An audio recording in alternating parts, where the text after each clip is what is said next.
Tenth का mathematics में surface area and volume, पृष्ठीय क्षेत्रफल एवं आयतन यानी मेंसुरेशन चैप्टर है। प्रश्नावली 3.2 पार्ट 16 क्वेश्चन नंबर 4। एक कलमदान घनाभ के आकार की एक लकड़ी से बना है जिसमें कलम रखने के लिए 4 शंक्वाकार गड्ढे बने हैं। घनाभ की बीमाएं दी हुई है, प्रत्येक गड्ढे की त्रिज्या दिया हुआ है और गहराई दिया हुआ है।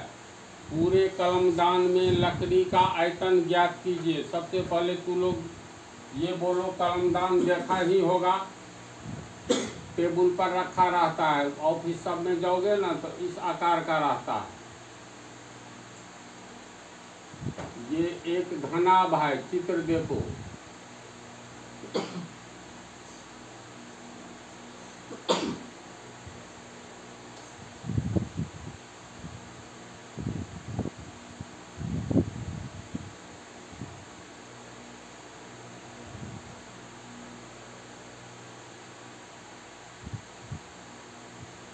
ये हो गया घनाभ। एक कलमदान घनाभ के आकार की एक लकड़ी से बना है। ये घनाभ लकड़ी से बनी हुई है जिसमें कलम रखने के लिए 4 शंक्वाकार गड्ढे बने हैं। तो मान लो अलग कर लेते हैं हम इसको, ऐसे भी, जैसे मान लो ये बाहर से जो दिखलाई देगा घनाभ का चित्र, तो ऐसे दिखलाई देगा।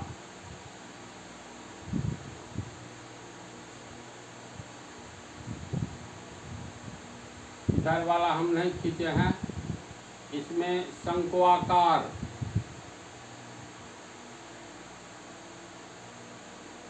कितना है। एक कलमदान घनाभ के आकार से है जिसमें कलम रखने के लिए 4 शंक्वाकार गड्ढा बना है, 4 को। पहला, दूसरा, तीसरा।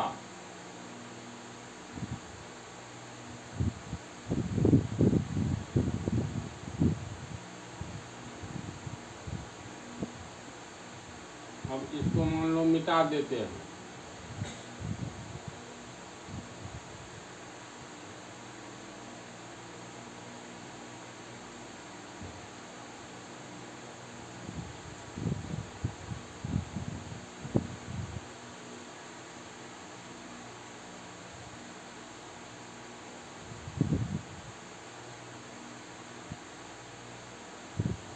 इसमें जो है लीड कलम रखा रहता है ना।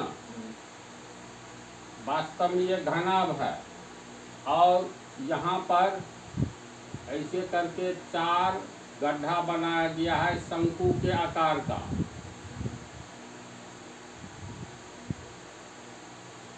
तो इसको अलग से ऐसे दिखा सकते हैं तो समझ जाओगे। ऊपर वाला पृष्ठ में, इसी में कलमदान में लीड पेन रखा हुआ रहता है, तो इसी को कहते हैं कलमदान। तो प्रश्न के अनुसार एक कलमदान तो घनाभ में बनाया हुआ है। घनाभ का ये सीन जो निकाले हैं इसको समझ रहा है ना, जिसमें कलम रखने के लिए 4 शंक्वाकार गड्ढे बने हैं। तो 4 ठो गड्ढा बना है। घनाभ की बीमाएं, बीमा का अर्थ हुआ लंबाई, चौड़ाई और ऊंचाई।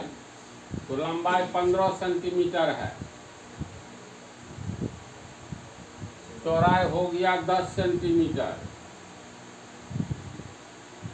ऊंचाई हो गया 3.5 सेंटीमीटर।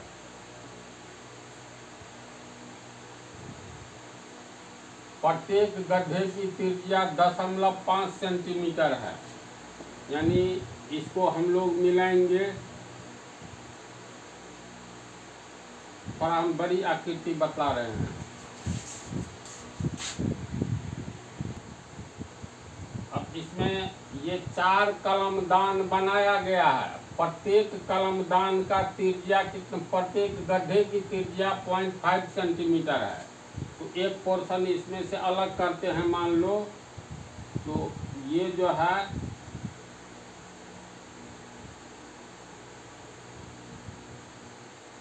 इसको ए बी मान लो।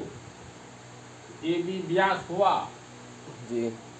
शंकु का वृत्तीय आधार का ये केंद्र हो गया, ओ मान लेते हैं। ए ओ त्रिज्या हुआ, ओ बी त्रिज्या हुआ, ए बी व्यास हुआ। तो गड्ढे की त्रिज्या 0.5 सेंटीमीटर है, यानी आर का मान दिया है 0.5 सेंटीमीटर, ठीक है। और गहराई 1.4 सेंटीमीटर। गहराई का अर्थ हुआ यहाँ से हम लोग मतलब यहाँ से लेंगे तो यहाँ तक की दूरी, यानी ये हो गया, इसको मान लेते हैं P। एक चित्र लिए, सब तो समान आकार का त्रिज्या है, इसको मान लो P। तो OP दिया हुआ है गहराई, गहराई का अर्थ ऊंचाई हो गया। OP, इसको ऊंचाई को h मान लो। देखो ये लंबाई L, चौड़ाई D, ऊंचाई h। लेकिन इस शंकु का ऊंचाई जो है ये गहराई, इसको h1 मान लो, यानी OP बराबर h1। तो प्रश्न में गहराई 1.4 सेंटीमीटर है। पूरे कलमदान में लकड़ी का आयतन ज्ञात कीजिए। ये जो बनाया गया है लकड़ी को खोद कर बनाया गया है। लकड़ी का पोर्शन यहाँ से निकाल लेगा तब न कलम रखा जाएगा। इसका मतलब चारों शंक्वाकार कलमदान का आयतन घटा देंगे पूरे घनाभ के आयतन से, तो शेष लकड़ी का ही आयतन बचेगा। तो पूरे कलमदान में लकड़ी का आयतन कितना होगा, तो इसको लिखेंगे पूरे कलमदान में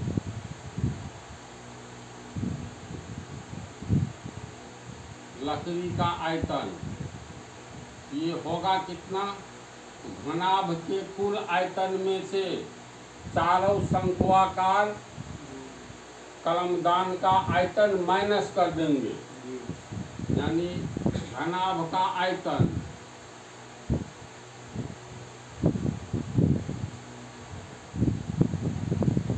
इसमें से घटा देंगे चार शंक्वाकार कलमदान का आयतन को।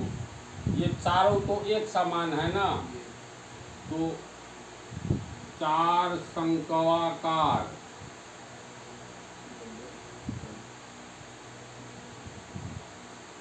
कलमदान का आयतन।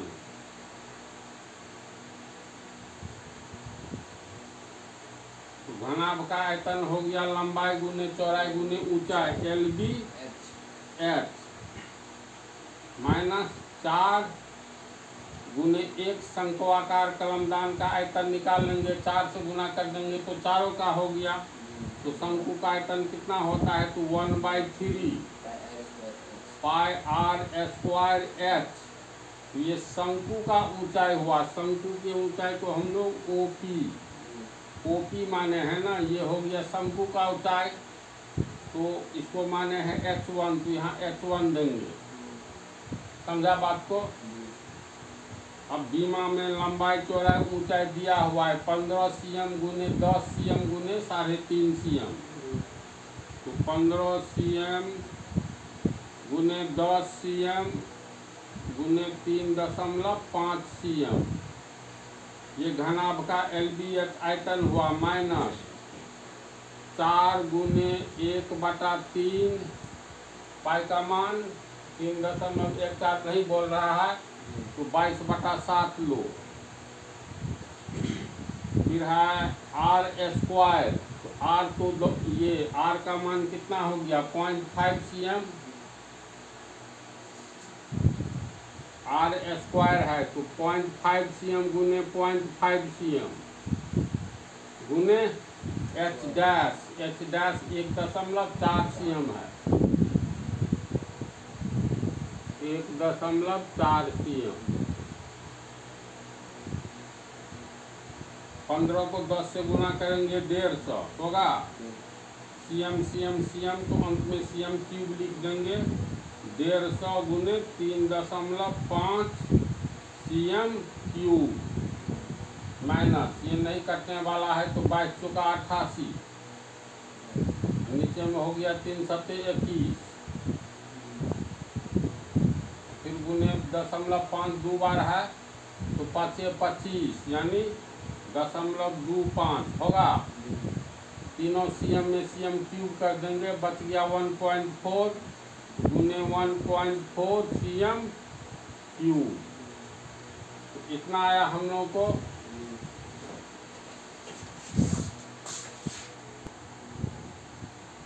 अब ये कैलकुलेशन में इतना आया था, इसको हल करोगे 150 को 3.5 से गुना करोगे तो 0 को रहने दो, बाद में बैठाएंगे। 15 का गुना 3.5 से यानी पहले 35 से कर लेंगे तो 15 पचे 75, बच गया 7, 15 किया 45, 7 52, 1 0 छोड़े हैं, एक अंक के बाद दशमलव, यानी ये दशमलव के बाद शून्य उड़ गया।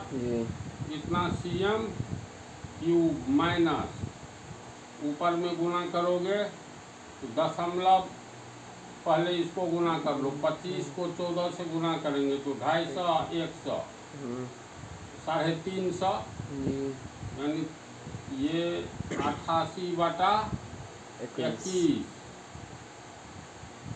350 हुआ था ना।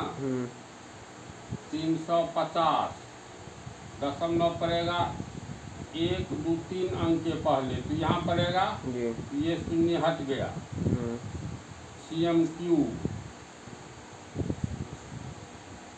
ये हो गया 525 cm³ माइनस, इसको हल करोगे 7 से काटोगे, 7 किया 21 और 7 से काटोगे तो 0.5 आएगा। अब 88 का आधा 0.5 का मतलब आधा, तो 44 होगा ना, तो 44/3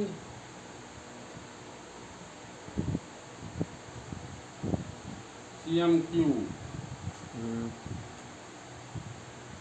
अब इसको गुना करेंगे तो 1575 होगा। 1575 माइनस cm³ कॉमन ले लेंगे, माइनस 44/3 cm³। 1575 में से 44 घटाएंगे तो 31 होगा, 5 में से 4 गया 1, 7 में 4 गया 3, यानी 1531/3 cm³। भाग दोगे तो ये 3 पंचे 15 और उतर गया 1, फिर बच गया 1, तो भागा नहीं लगेगा।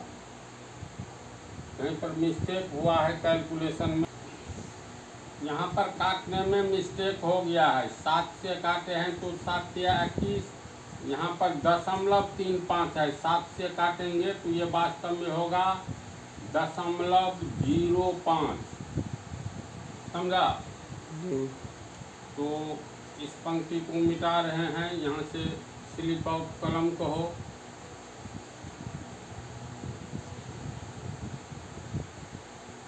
ये हो गया तुमको 525 cm³ माइनस, अब ये 88 है गुना, इसको तोड़ेंगे तो 5/100 होगा, यहाँ नीचे में 3 है, समझा बात को। इतना cm³, फिर इसको हल करेंगे तो 585 cm³ माइनस 88 को 5 से गुना करेंगे तो 440 होगा, 880 का आधा 440, 3 100 है तो 100 के लिए हम लोग यहाँ दशमलव दे सकते हैं, इसको समझा। अंतिम वाला शून्य हट जाएगा, इसका अर्थ हुआ 4.4/3 cm³। फिर इसको हल करोगे तो लघुत्तम लोगे तो 3 आएगा, 3 को इससे गुना करेंगे तो 5 या 1575 होगा,